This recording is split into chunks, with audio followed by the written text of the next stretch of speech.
দিদি, মেয়ে তো দেখতে শুনতে বেশ ভালোই আছে। তা বলি, মেয়ে বাড়ির রান্না বান্না কাজকর্ম কিছু পারে তো নাকি? হ্যাঁ দিদি, আমার মেয়ে সব পারে। যেমন সুন্দর হাতের কাজ তেমন সুন্দর হাতের রান্না। সে ঘর সুন্দর করে গোছাতে পারে, ও সমস্ত কাজ করতে পারে।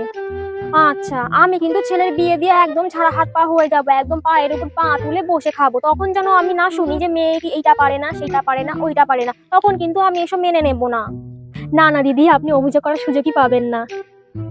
আচ্ছা মা, তুমি একটু উঠে দাঁড়াও তো, দেখি তোমার উচ্চতা কতটা। ওই ঠিকই আছে, আমার খোকার সাথে ভালোই মানাবে। বসো বসো।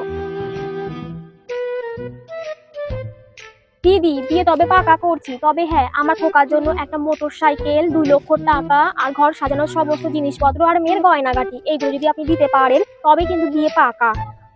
আমরা যথাসাধ্য চেষ্টা করব দিদি। আচ্ছা, আমরা তাহলে দিনক্ষণ ঠিক করছি। হ্যাঁ, আচ্ছা মা, তাহলে আজ আসি।